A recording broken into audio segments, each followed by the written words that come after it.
1, 2, 3, 4.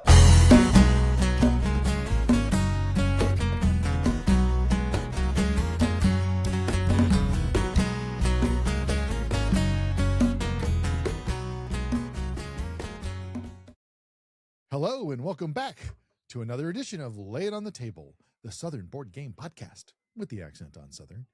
We are heading into late June, and I am one of your hosts, Joe Mahaffey. And as always, I am joined by my good friend and colleague, James Englehart, the other host.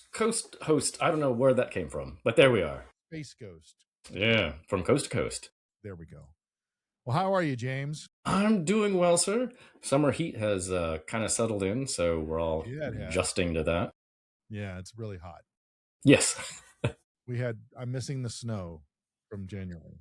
And then we get these random pop-up showers at like 10 minutes of torrential downpour, takes down a couple of trees, the next neighborhood over, and then it goes up to 1,000% humidity if we're doing Trumpian math. Sure. So there you go. Yeah. It goes up hugely. Yes. So I want to take a minute and talk about the future of the podcast. That's the tagline people put when they're like, "Oh, I have a really dramatic announcement," and it turns out to be nothing. I feel very dramatized. Yeah. And I'm going to say the future of the podcast. Well, as those of you who are listening to this episode will notice that it is episode 7, and you'll probably notice in the catalog that we're missing a few. And that is because one of us is a lazy podcaster. That would be me. You are also the tech guy, so it's no shade. You are the.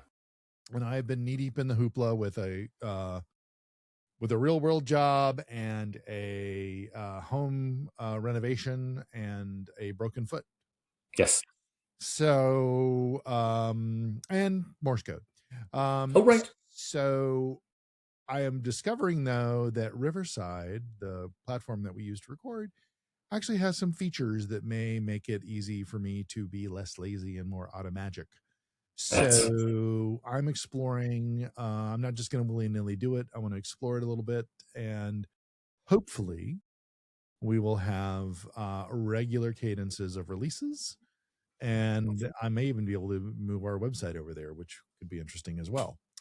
Well, I know you like playing with all the tech toys too, so this is not a bad excuse to do that. I do like playing with the tech toys, but I really like it when the tech toys are easy and seamless, and it's almost, I'm not saying it doesn't require intervention, because sometimes, James will say something that's just woefully inappropriate and I have to go edit it out.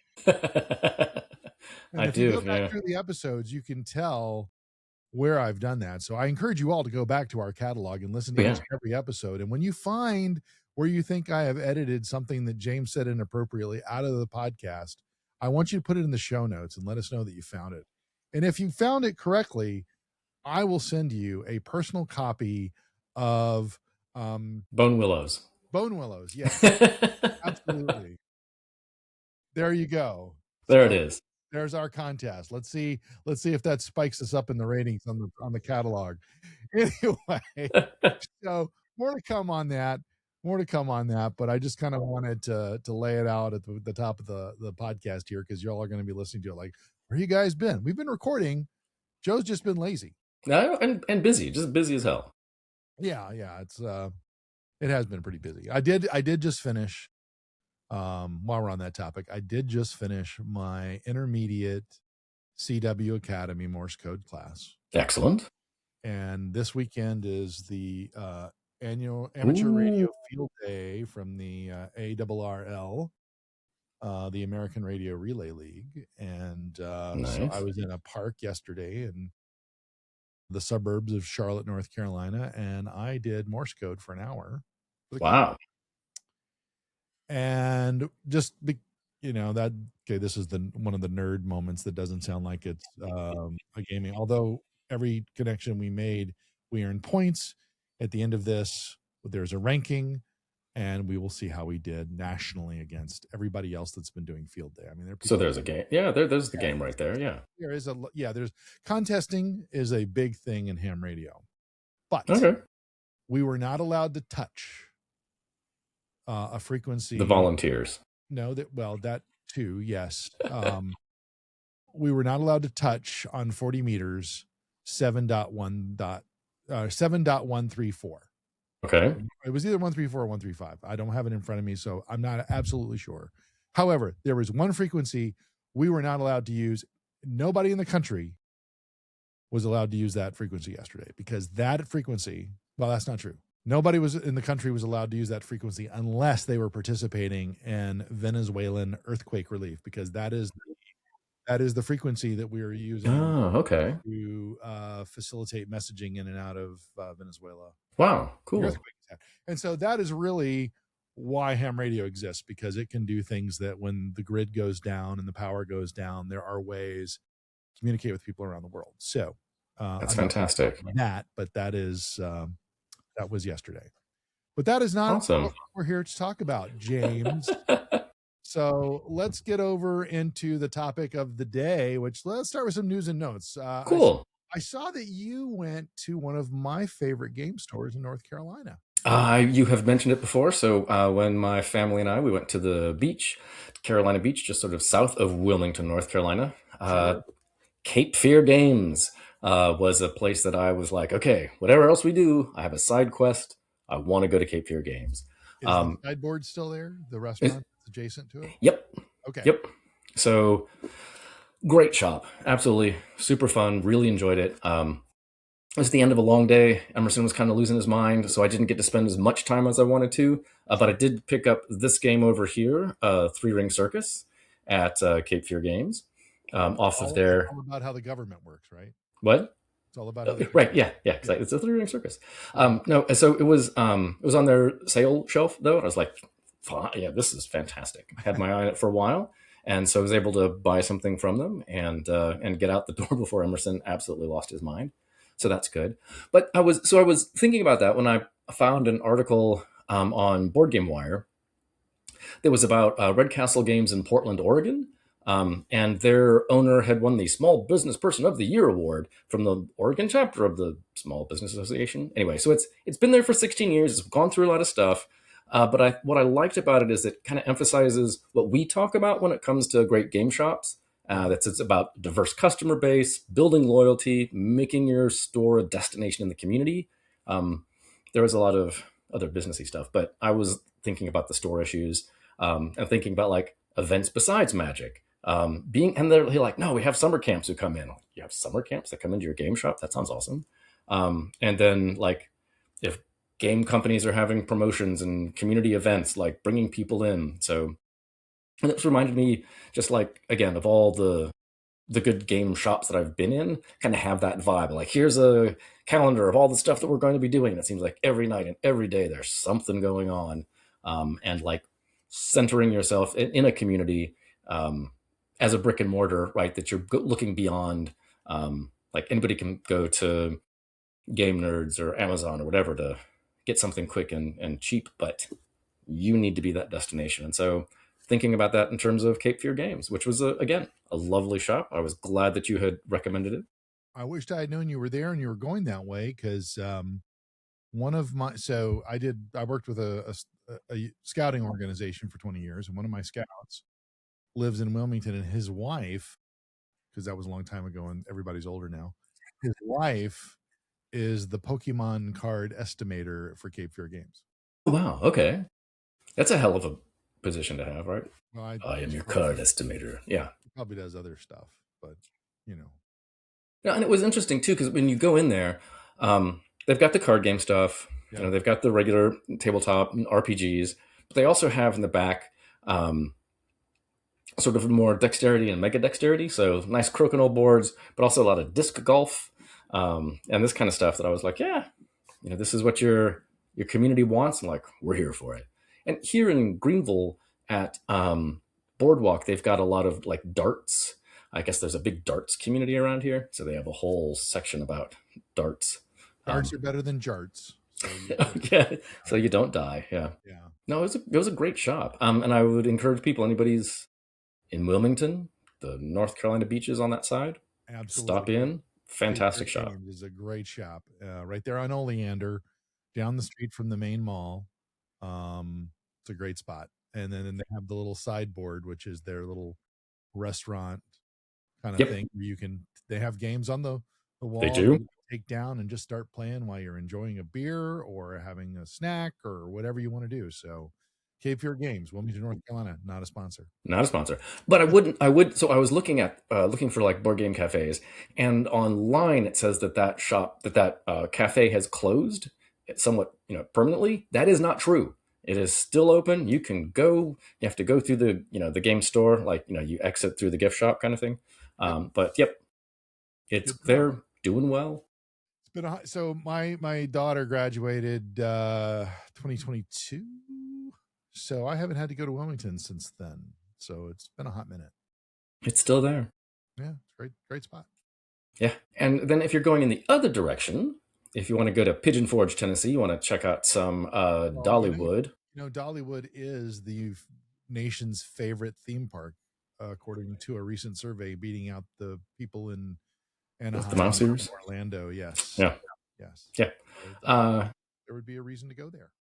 There is, and if it's raining or super hot and you don't want to go to Dollywood, you can go to Hasbro's new The Play District, which is this 50,000 square foot space, and they've got Nerf, Peppa Pig, and Play School sections. So you can go and play Nerf guns and do Nerfy stuff. You can take your preschoolers, or the Play School stuff is like Play-Doh and other like hands-on activity kind of things. So that's what Hasbro is building. It should be summer of 2027. So if you're in the Pigeon Forge area, are way they distant, testing the waters of their own Legoland kind of concept? Maybe I kind of figure, and given that Dollywood really does attract family, and if, as you say, then that Dollywood has surpassed the Mouse and others as like favorite place to go, seems like a good place to try things out. Well, see, the thing I love about Pigeon Forge, not only do you have Besides the name, not only do you have Dollywood there,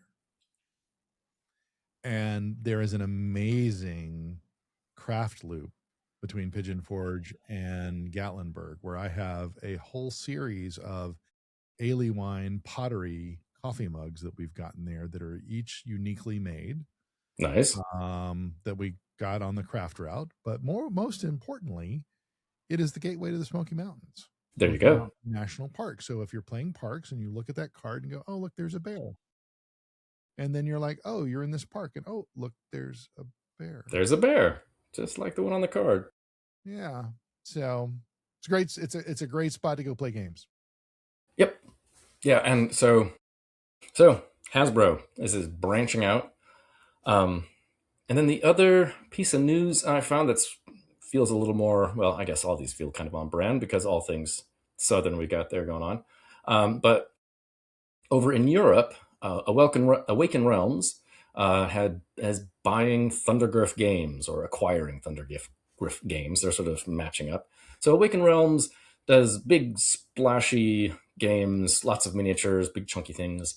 And it's funny, Awaken Realms began as a outshoot of GameFound. So the guy started GameFound and then decided to open his own like game company to, I guess, leverage his own platform. Thundergriff, though, has a spectrum of games going from like Darwin's Journey to abstracts, card games with their Made in Wonderland stuff. And then they've got these little... Tang Garden. Yep. They've got these little Matchbox games, and they've got this soda pop line where everything comes in a 16-ounce can, which is kind of funny. But it looks like what's going on is that Thundergriff has kind of grown beyond what the founder kind of expected.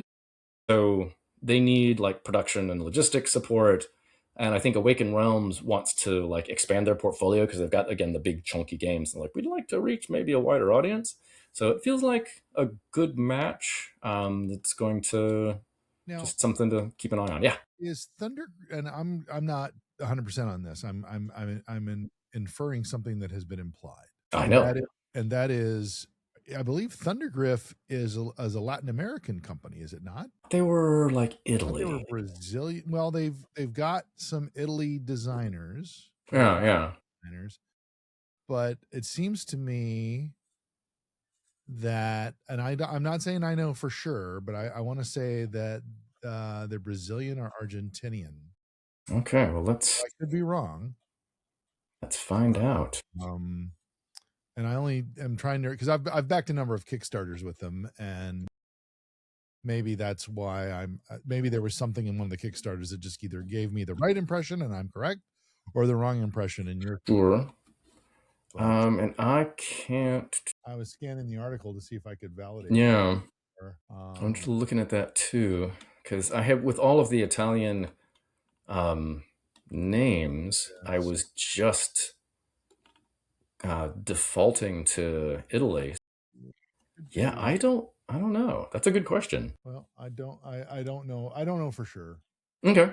And it's not really, and it's the only reason it would be of note here is that you have a European company purchasing a Latin American company and in the world, and this is such a global access kind of thing. I'm looking at the Thundergriff website now to see if I can see any context clues. I know it's powered by Frog Riot, which I think is a great name, but that let me best ask I got. Sidekick here, ChatGPT. All right, and see if it knows. Speak to us, Oracle, because that would be a thing. I call it the Oracle. I think that's what I'm going to do from now on. The Oracle.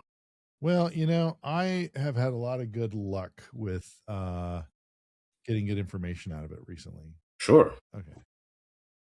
Learn to spell headquartered. There we go. There we go. I probably just drained a pond somewhere. But no, that's great. I think that's awesome. We're both wrong. Good. Thundergriff, but I'm closer to being right than you are. Okay, fair. Culturally, I think you're probably closer to being right geographically.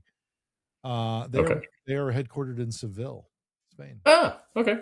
So that would explain Gonzalo Acquire. Okay. I'm going to go with the last name BC because I know I can pronounce that. Okay. Correctly. Anyway, so yeah, no, I love their stuff. I mean, Tang Garden.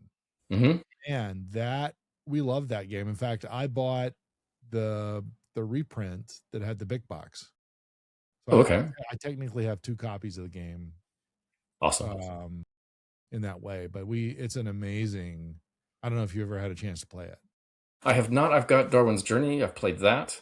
They have a beautiful approach to graphic design. Yes. I love the look of their games, and I think that's part of what Awakened Realms is interested in as well, right? Because they do this kind of dark, and I think lightening it up without having to change their own identity. Just say, hey, we brought these partners on, and now we have this other line that's a little more family friendly. We got these little games, and as well as the big grimdark stuff. Well, I love also the way that you can, total up your scores. Because in Tang Garden, you're building a garden, right, in China, and you're putting players on the board. Awesome. Like you might have the emperor, or you might have the empress, or you might have the mistress. And you, at the end of the game, I'm probably saying this wrong, but you don't want the empress to be able to see the mistress. That seems about right. That's hilarious, though. And you get more points if the empress does not see the mistress. I think I mean, when we talk about theme, that's really what you're looking for. Well, no, I mean, it's really spot on with the artwork and how you build your garden and calculate points and put things. It's amazing. But there's a lot of nicks and knacks in there that you gotta put together. In the miniatures, there's some great websites or discords out there with people that have painted their minis that the game comes with. I've not done that because we just kind of go with it. Yeah, but now I have 2 sets of minis, so maybe I will. Might as well. Anyway, very different. You can just experiment with one and then go with the other. Yeah. So that's good news. Yeah. Congrats to Awakened Realms and Thundergriff. We look forward to. I think it's going to be good for both. I know that Thundergriff the guy who is running it wants to do more like development and felt kind of stuck doing all the logistics. And so I think that's going to open them to continue to develop games like on the heavier side, like we were talking about, and then their lighter games as well. So it'll be good. Think about it. Most of these publishers, and we've talked about this before, are basically literally mom and pop type of company Yeah. out of their garage, but they're dealing with a global customer base, Yep. which the As have well as some supply chain, right? yeah. I mean, because we've all had that game that was either it's missing a piece, or you lose a piece and you have to contact them and say, hey, I need this replacement piece. Mm-hmm. It's got to be very taxing when you don't have a staff, and you also want to design the next game. So anyway, Well, or you hire a staff, and then you're like, I don't have time to design the next game because I'm managing. Yeah, well, it's interesting that you bring that up, because I'm going to move us on here. please do. So since the inception of this podcast, we've always used the phrase Carolina Tabletop Games, not a sponsor. Not a sponsor, but they should be. Indeed. Well, there is a new chapter in the world of Carolina Tabletop Games. Okay. The owner, friend of ours, Rob, Mhm. as I understand it, he has sold the store, but he did not sell Carolina Tabletop Games LLC. Okay. So, the Cosmic Hearth has taken over the space in the inventory and just basically bought him out. And they will keep Carolina Tabletop Games signage up, but there will also be the Cosmic Hearth. Okay. And Cosmic Hearth is a pub sort of idea?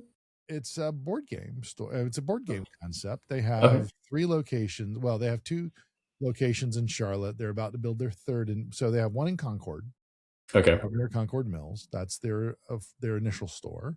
Okay. They have bought Carolina Tabletop Games in Pineville. Gotcha. So that's the opposite end of the county. Okay. So literally about 15 miles apart. As the crow flies, probably more like an hour apart if you like traffic. Charlotte traffic, yeah. Yes. And then the third one is being built out in Belmont. Oh, okay. Carolina, which is between here and Gastonia. Mm-hmm. Because farther west. Everybody knows that Charlotte is the gateway to Gastonia. It is indeed. We're the regional world financial capital. That's right. Oh, that's much better. That's the one time Charlotte was ever mentioned in a Saturday Night Live bit. the gateway to Gastonia. Yep. They called it the gateway to Gastonia. I'm like, oh, that's spot on. I love it. Somebody knew the area for that joke. Well, it was we had a basketball player at the Charlotte Hornets, LaMelo, or I don't know. I don't follow it. Anyway, but his dad's like a former player or a coach or something or other, and Keenan was doing the impersonation, and it was just very funny. That's good. Anyway, I think I've seen that sketch. Yeah. Anyway, so good for Rob and James Lovell, I believe is his name. I don't have it in front of me, but I have a picture of him and his lovely family. Yeah. I've been in the store. He's been selling board games half price. Wow. But I didn't. Well, because they're liquidating their inventory before the other company takes over. The other institution got it. They've already taken over. He was just about the inventory. I guess pennies on the dollar. I don't know. I don't know the terms of the deal. Fair enough. I just asked the question about the Cosmic Hearth versus Carolina Tabletop Games. But the way, and the funny thing is, the way this came to me is I run the Discord server. Basically, it's on the server. So I'm happy to relinquish it. I've been happy to relinquish it to Rob. You can transfer it, but we decided the status quo because I set it up years ago. And so Rob will say, "Hey, can you make so and so an admin?" And I'm like, "Sure." Is this the guy? Because I was going through the Discord trying to find him. And he says, "Yeah." And I said, "Well, who is he?" He's like, "Oh, I just sold the store to him." I'm like, "Oh, okay. I should probably go in and meet the guy." So I did. I went in to meet him, and so I haven't, obviously it just literally happened. So I got to go back in and sort of see what he's done with the place, because it sounds like, in addition to selling, some of Rob's inventory, he has been bringing games down from the Concord store to keep selling them. So, Okay. but All right. those are Still not a sponsor. Still not a sponsor. Well, James, I would love to tell you about all the games that I've been playing, but I would love to hear it. But does the ARR field day count when I was at the club yesterday? That was the contest, yeah. Good luck on the outcome. We're, as we've mentioned on episodes that none of you have heard because I haven't published them yet, we've been knee deep in a construction or a remodeling project, and consequently, there's actually no room to play games because we have had to move stuff all the way around the head. It looks bad. I mean, they could shoot an episode of Hoarders. Oh, right, because everything, yeah. Everything's all in, Yeah. Anyway. So I have nothing to report as of yet, other than our project is almost done. That is so good. And my loverly bride and I celebrate 35 years of marriage. Woohoo! Oh, congratulations, you two crazy kids. And they said it would never last. No, Stockholm Syndrome is real. So I'm, looking forward to getting the game out. And plus with this new edition that we've put on, there's lots of light to play a game. And actually we can play a game out on our screened in porch now. Yeah, you've been sharing photos with me and it looks amazing. Like fantastic space, both of the two spaces. Part of me wonders if I have to take down my game table and just go where the games can be played. There you go. I may have to rethink my whole strategy of how to do that. Ooh, strategy. That's the thing. All right, so that's my report. I will report back further if there is something noteworthy. Cool. I hope to have something to discuss next time. Well, you can ask me questions about games that I've been playing. Yes, you've been playing. Joe, thank you for asking. It's so unexpected. So I told you, but go ahead. Yeah. So we were we were at the beach. Lovely Airbnb, a block and a half from Carolina Beach, off of the main drag. So it was very nice. But at night, Emerson would, go off to bed, and Laura and I and Sky would sit down and play a couple of games. So one of the games we picked up is Gnar, or Knar, depending on which side of the Atlantic you're on. If you're in Europe, apparently they like the hard K, Knar. Knar. It's a fine name, Knarr, but at the same time, you're like, could you do something that's a little more legible? Anyway, so this is a 2023 Bombyx Devere. It's Pandasaurus here in the States, designed. And it's a French company, so I'm going to give them the French name. So it's designed by Thomas Dupont and art by Antoine Carrion. And it's important because Antoine, his last name is Carrion, so it'd be, Anthony Carrion, which doesn't sound so good as Antoine Carrion, right? So there he is. Zut alors. So Sacré Bleu, all these things. So in this game, you are Vikings. You wouldn't have known that from the title, but you are Vikings. And you are bringing other Vikings and random recruits to your sail-powered longboats and setting off for trade and exploration. You have to remember to bring your silver bracelets with you for the trade thing. But it is a hand management, tableau building, engine building, and then engine shedding or shredding kind of game. Something like, it feels like Splendor Plus, but with interesting twists, including the shredding your engine thing. So you'll have 3 Viking cards in your hand. You'll play one down, and you don't have to pay for it. You just drop the card. They all have these different color suits, and you get the resource benefits that are shown for everything that you've played in that suit, including what you just played. So it's kind of generous that way. And then you go shopping for another Viking in the display. One of the twists is that the display board has the different colors, right, for each of the suits. But you'll flip a card off the top of the deck, and it'll just go into whatever you just pulled. So it could be a red card under the yellow, right? So if you play a yellow card, you can, for free, get whatever card is under the yellow dot. If you want to buy a different one, you have to pay one of those recruits, and then you can just grab any one you want. I'm glad you explained that, because I've been hearing a lot about yellow cards and red cards recently. But yeah, it's funny. It's funny that I did that. I should have gone with blue and green just to be for the colorblind in the audience. But eventually you'll need to go sailing because you're a Viking, damn it. And so there are these trading card lines up and adventuring destination cards lined up. And as soon as you've got the recruits, bracelets, Vikings that kind of match the recipes that are on those cards, you pull those, but then you have to get rid of the Vikings, the other stuff. So you've got this lovely engine you've built up, and then you have to let go of it. Although the destinations, all those cards also have a little sort of side engine going for you, although you have to pay bracelets for that. In the end, the first person to 40 points wins or triggers the end game. All of this lovely Viking stuff. No, it's points. Then you play out the rest of the round, and Bob's your uncle. It's a beautiful game. It really leans into the sort of Celtic northern art style. It's really solid on the lighter side of things, which was great for the beach.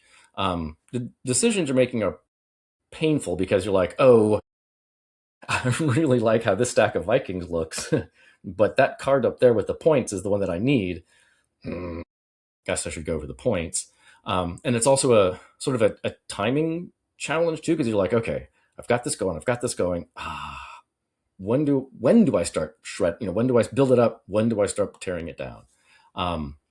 But you only do one of two things on a turn, right? You either get a Viking or you go sailing. So it's pretty, there's just a binary choice. So there's not a lot of like 5 or 6 things I could do. The interaction is limited to what's on display in the card markets. You're like, oh, Sky's getting a whole bunch of red cards. I probably need to grab that red card. Let me see, there was the red again. Okay, I need the purple card. I need to grab the purple card. It's a small box, easy to pack for travel. Again, going to the beach. And it was fantastic for vacation or like a tasty little filler on a game night when you've got a bunch of other stuff going on. It's nice. I would highly recommend it. Any questions, thoughts, concerns? Besides yellow and red cards? Whistles not being blown? I always love a good Viking story. There you go. Yeah. No, it sounds like a really good game. It is. And y'all, was that the only one you played while you were at the beach? It is not. Thank you for that segue. So other small games we brought, we played Scout, which is 2019, so it's been around for a while. It's been on my to-play list. I haven't picked it up, but we were going to the beach, and it's a little bitty box because it's from Oink Games, designed by Kei Kojino. Art, well, really it's graphic design. I mean, there's a little bit of art, but really it's just graphic design by the aforementioned Kei Kojino, Rie Kamatsusaki, Jun Sasaki, and Shohei Asaoka, which is, once again, Oink is based in Japan, in case you didn't get that from my terrible pronunciation of Japanese names. That's where you're the linguist amongst us. Yeah, mostly European languages. This is so I apologize to everybody who knows and speaks Japanese for what I just did. So I've been wanting to play it, as I said, kind of got it to the table late, but man, it was as they say, it was the hit of the con, hit of the vacation, mostly because Sky kept winning. So she was like, let's play Scout again.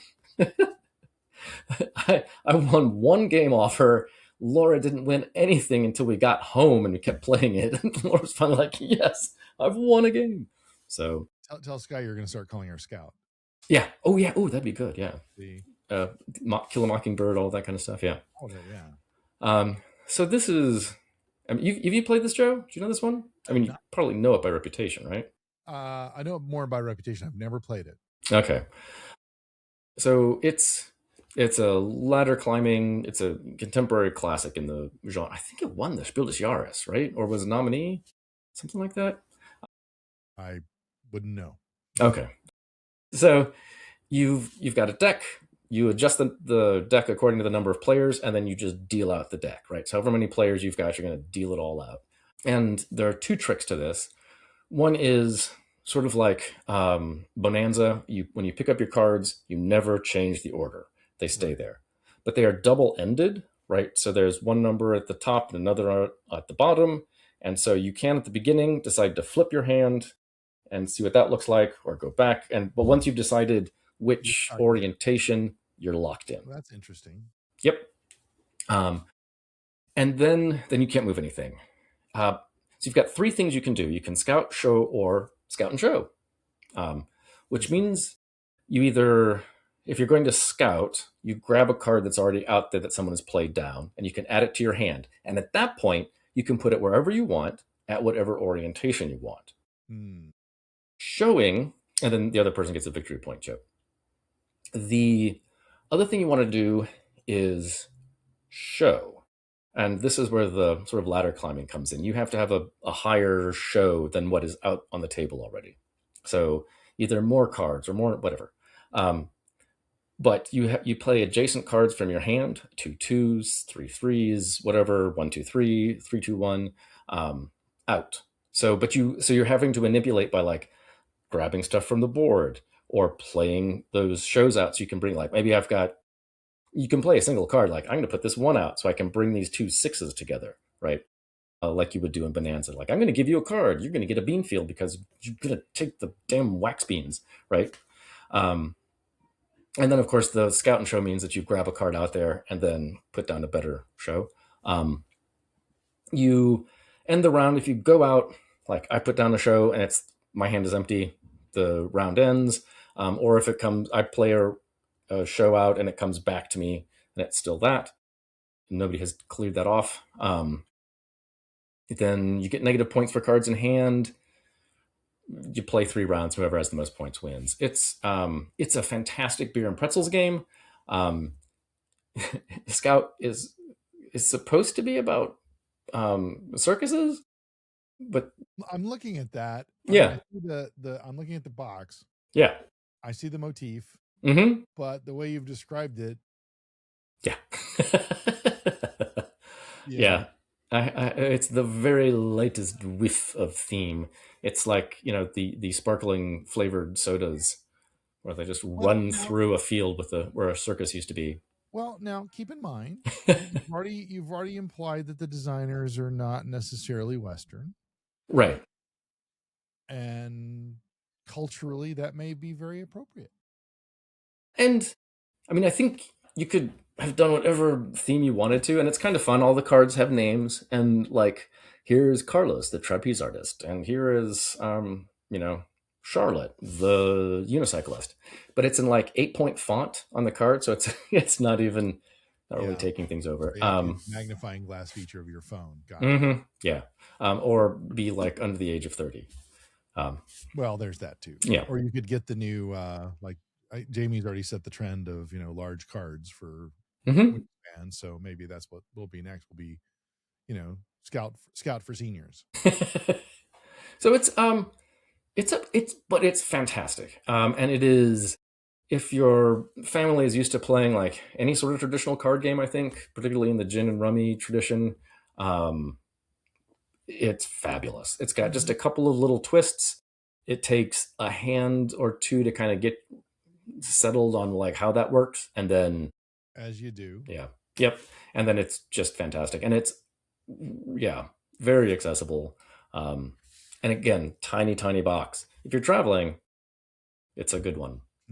And it's a good one regardless. I mean, even at home, we played it for game night the other night as well, so it's just a fantastic little game. Now, does it play well with 2 people? We have not tried it at 2. I mean, you could probably do that, but I think 3 is going to be 3 or 4 is where you want it to be. I always expect you to have that third wheel. I know. Well, you have daughters who come through from time to time. Yes. Yeah. That's fair. Yeah. It doesn't have cats, which is too bad. I'm okay with that. Well, it looks like a good game. Oh, yeah, no, it really is. It reminds me of Uno, just the way it looks. Mm-hmm. I mean, lots of colors, and I see what you mean by the zigzag between the 2 numbers. You can kind of flip them around and decide what you're going to play. And they've got a nice little design so that if you've got the 8 and the other side is a 3, like it has a little bubble that shows you what the other number is, so you can kind of look at your cards and go, oh yeah, I've got 3 3s as opposed to this 6 7, and you can, but don't use those 2 numbers. No. Right. Although we did have a couple of 6-7 pairs just because. Yeah. So one other funny thing we did, the house had a copy of Trivial Pursuit from 1984. Okay. And I was like, we're not going to play that game. But we would have some fun late nights. I mean, late when you've got a 5-year-old near the room, of sitting on the porch and with a flashlight or our phone flashlights, just reading questions and trying to figure out if we knew the answers. And did you? Uh, a surprising number of times. And what we discovered was that some of the cards were themed. Mhm. Like it would have like all of these questions about, say, the Brontes, like not in sports necessarily, but in these other categories. You're like, huh. The answer is, then we were just thinking about like, oh yeah, you could do that because you're not going to answer more than one question on that card in a Right. game, right? Right. So that was kind of fun. Plus, And if you just a think nice. about it, that would have been at a time when those cards were probably laid out by a designer, Mhm. not randomly generated by a computer. Right. Think about it. Yep. No, absolutely. So the production of that was very different than Mm-hmm. today. Anyway. Yeah, but it was super fun to experience Trivial Pursuit like that, as opposed to actually playing the game. Yeah, well, I loved it. I mean, I loved playing Trivial Pursuit that Mhm. because I'm really good at history and stuff like that. So I was always like, yeah, I know the answer. Get out of my way. Well, and it was fun because there would be sort of pop culture questions like TV shows and movies that were more for a boomer audience, right? Because these would have been Streaming? adults in the early 80s. What? Anything streaming? I'm joking. Keep Oh, going. yeah, right, exactly. But there's like, no, who, questions about like the Honeymooners or Gunsmoke or even more obscure TV shows were like, we don't even know what the question is asking us, right? And so that was just kind of fun for all of, because we had 2 generations. We got Gen Xers and we've got Gen Z, right? And we're all just going, I have no idea what they're talking about. Or you'd have some weird seam of knowledge where Sky would pop up and go, no, I did this in A push, AP US history, right? I did this in A push. And so it gave her a chance to like get on a soapbox and, I'm more unnerved by the fact that she's old enough to have taken A push. yeah, she's gonna be a senior in high school. Go get the cane. Yeah, no, it's amazing. So just wait till she gets into Furman University. She has no interest in Furman University, Clemson which is fine. University. Yeah, no, she's gonna stay up in the Midwest. I know, but that's how it is. Let me talk to her.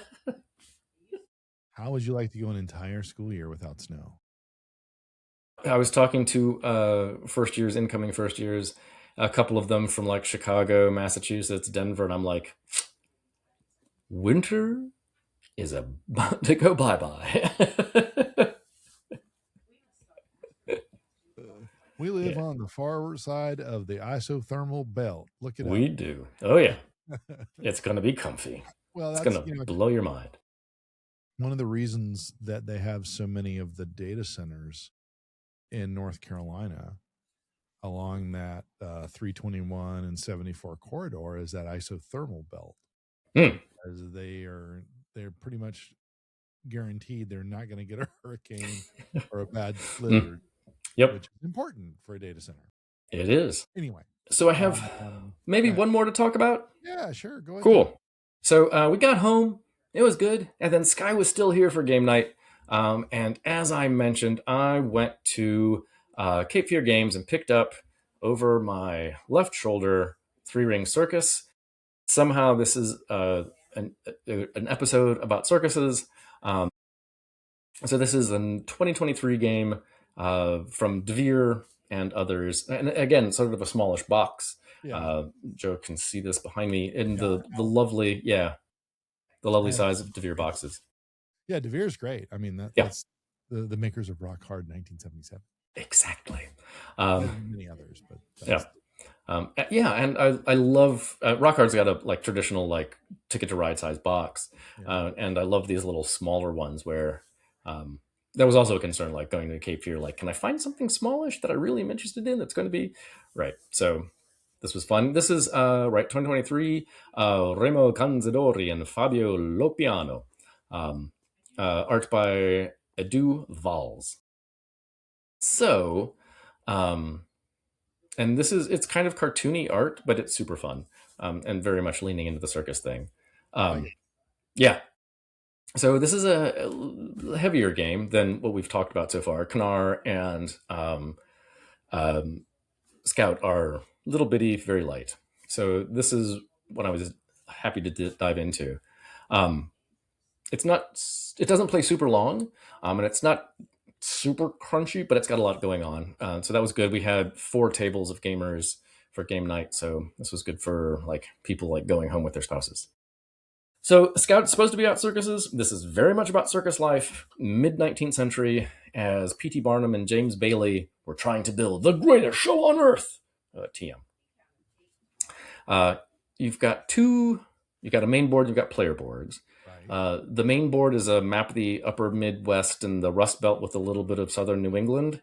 And you move around this board and you put on shows at small towns as well as medium and large cities with decreasing numbers of options. So you got a lot of small towns, some medium towns, and just 4 or 5 big cities.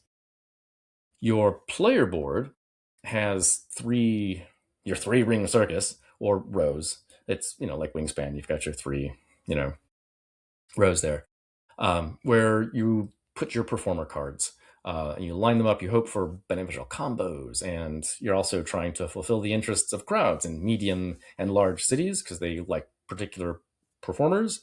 Small towns ain't that picky. You can pretty much do whatever. So sort of like Knar, your turn's pretty straightforward. You either travel and put on a show, or you, in order to draw cards and stuff, or you hire a performer into one of your 3 rings. And you can put them in whichever one of the 3 rings, but they're always going to be like moving from low to high. So the turns are pretty zippy because that's it. You're one of those 2 things. There's strategy in thinking about which of the lower level performers you'll spend for your hand. So they have little dollar marks on them. So you can spend those to buy the higher level performers. The lower tier performers also offer some benefits. Like as you're covering up stuff on your player board, you'll cut down on things you can do, but the lower tier ones can kind of fill that in. And then the higher tier ones are points and combos and benefits and stuff. But only if you set them up correctly. Like everything to the left of me with purple gets me this, and so you have to figure that out. And then there's also, as you're doing these things, a non-IP infringing B&B circus train moving around. There's also area majority scoring that happens, and the circus train moving around also is the timer for the game. And when it gets all the way around to where it started, the game ends. And so you're also thinking about, I want to put shows up in this section or that section because otherwise I'm not going to score any points. So there are lots of little puzzles. And what's interesting about the game is it doesn't give you like clear signposts. There's the big cities and you're like, I need to go to get to the big cities. But you can also score a lot of points by putting things together on your board correctly. So there's a lot of stuff to kind of sort out. One of the guys at my table did this mechanism where you crank up your pedestals, which is like, think of what the animal acts would be on, right? And then you go to all these little medium-sized cities, and if you put all your pedestals, then you're getting like 7 points when you go So he was just doing that, like gobbling up these nice chunks of points, and it looked great. But then he didn't really do anything else for his board and didn't hit the big cities and came in kind of not very close to first place. So, but it lets you do that. You're like, you want to do that? Go for it, right? There's nothing that says maybe that's not a good idea. So I'm still thinking about like how to time things and put things together and how to think about cards. So that's a good thing. And again, little box. And I love Devere for doing the small box, big game thing all the time. Yeah. and much more. Again, this one is much more. The circus theme comes all the way to the front. Right. That's awesome. Well, I jokingly said at the beginning of this when I saw it, I thought of Schoolhouse Rock and the government, the three ring Oh yeah. circus. It was a great way to explain it. I love that they did that. I love the Schoolhouse Rocks. But then, and also, this is related but unrelated. So we went down to Spartanburg the other week, Mm-hmm. I've heard of it. right very near you, and Mm-hmm. we decided that we were going to go the back way, Okay. like not even touch an interstate, back way. Right. And I expected it to take us through Lockhart and places like that, but it didn't. It took us through downtown York, which is York County. It's where Rock Hill is. It's in a county that's adjacent to Mecklenburg County in North Carolina, et cetera. And as I'm driving, and this is the point of the story, as I'm driving through this middle of York, I come across this train track, and there was a traffic light that kind of held us up, and it made a comment about this was a winter quarters for a circus. Oh, cool. And so there was a circus from 1929 to 1945 called the Barnett Brothers Circus, later known as the Wallace Brothers Circus. And they would tour from spring to fall, and then they would winter in York County, or York, South Carolina, York County, South Carolina. Right. And so York for a while became something of a circus town. Mm-hmm. So I just, as you were sharing this, and I was like, where did I see that? But yeah, I just thought that was kind of weird.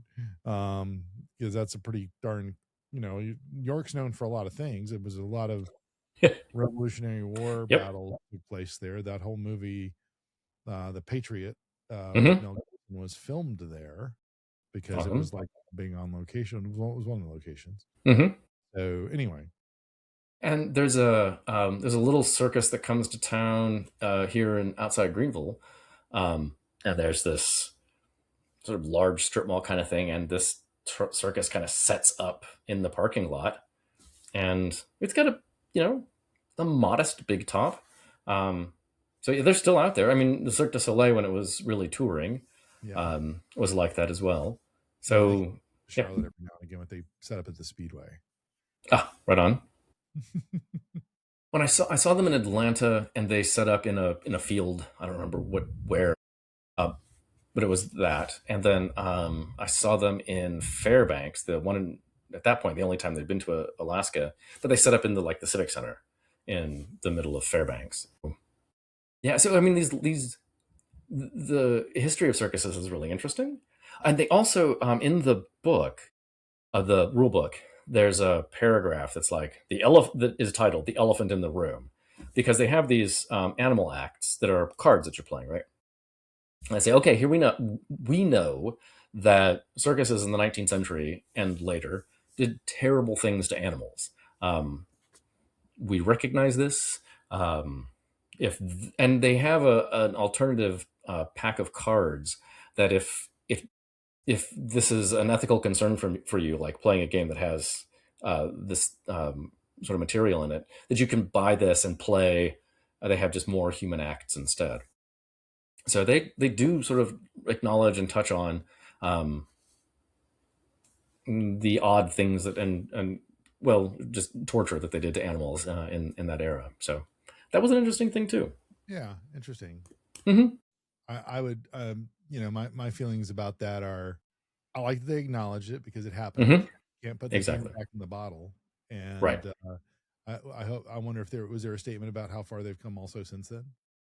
Yeah, a bit, but that was mostly like, "Hey, we know this is a problem. It was a problem then, and we it was nevertheless part of what happened then. And so we're going to have these happy animal pictures, but we also understand that animals were essentially tortured and died Well, doing this." on that topic. Yes. Oh, good. That sounds like a weird segue. Go for it. Well, you never know with me. In Mebane, Yes.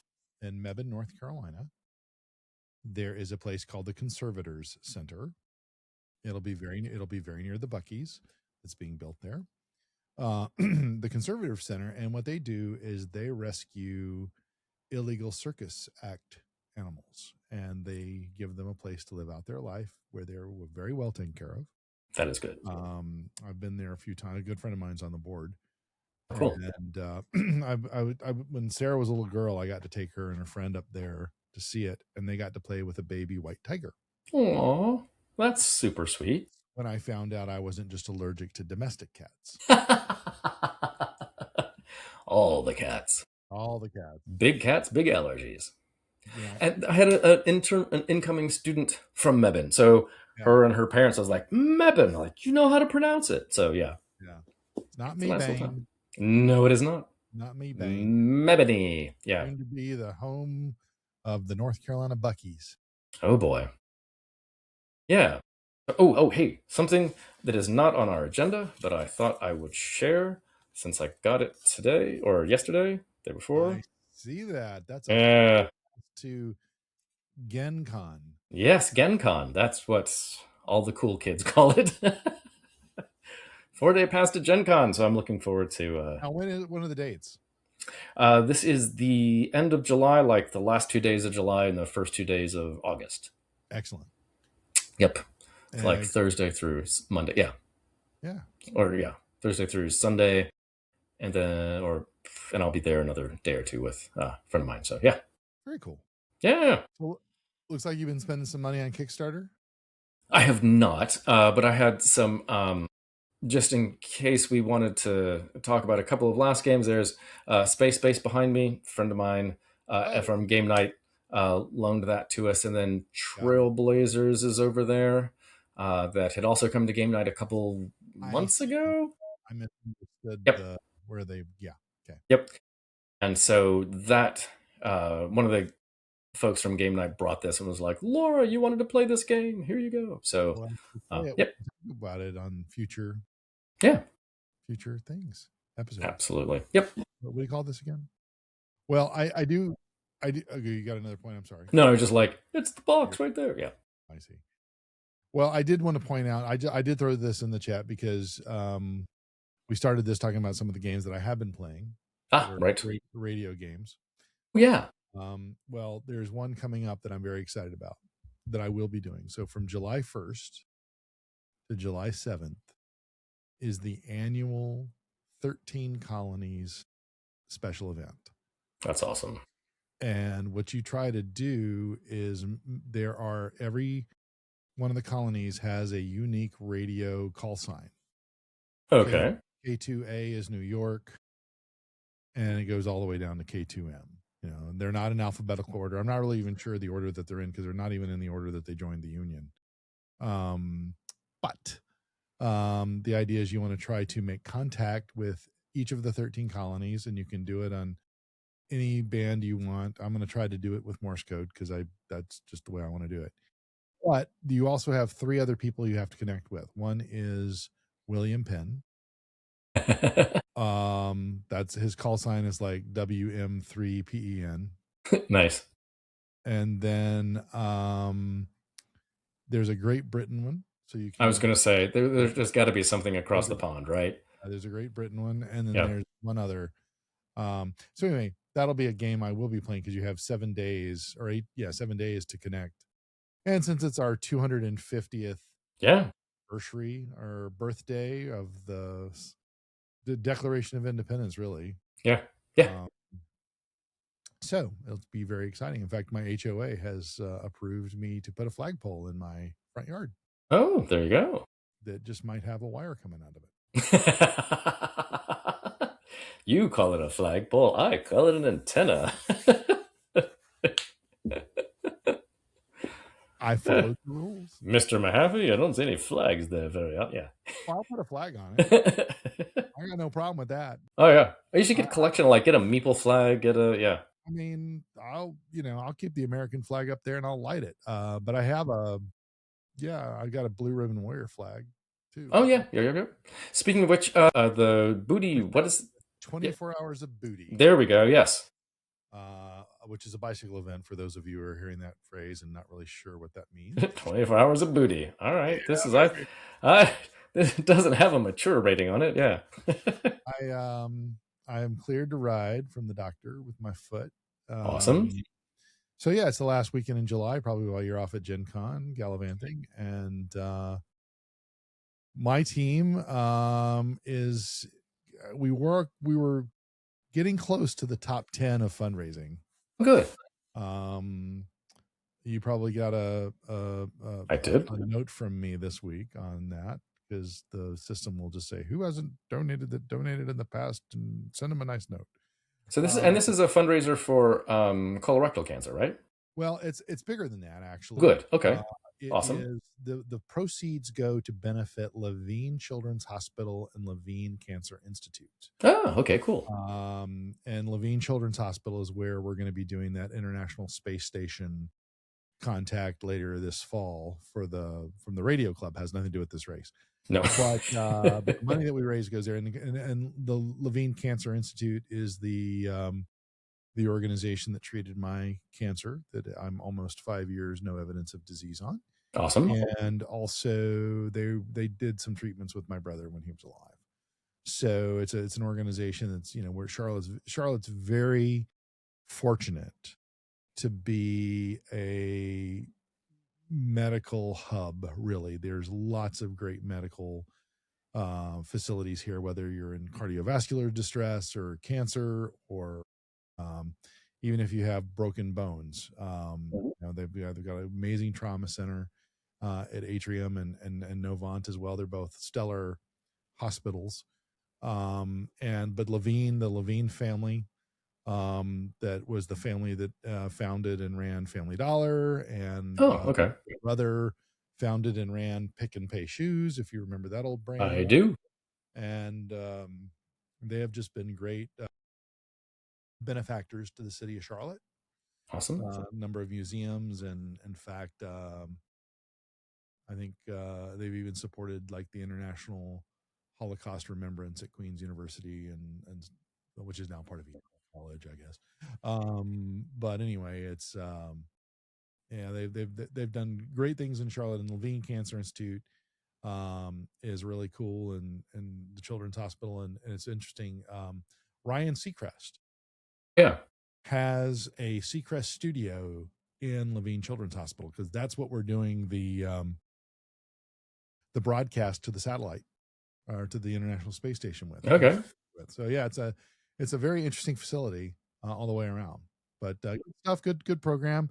The gentleman that I'm riding with, I'm letting him do all the heavy lifting. Mondo Normile is a leukemia survivor, and he and I have been for years, and he kicked its ass, and he does a good job as the captain of this vessel, and our whole team is pirate themed, which is why when you go to my page, it's all in pirate speak.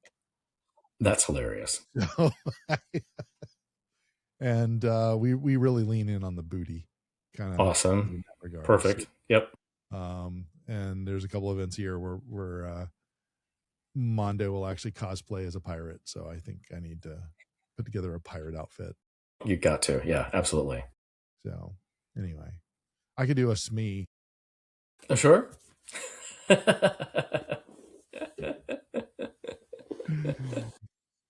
All right. Well, that's all I got. That's all me. Yeah. Well, I hope everybody has a great 4th of July, and maybe get some gaming in. And as per usual, but not, I'm Joe Mahaffey, who's bored because I'm not gaming. And I'm James Engelhardt, hoping that all your tiebreakers break your way and that Joe gets back to the table soon. Goodbye, everybody. Bye, y'all. In a world of cardboard.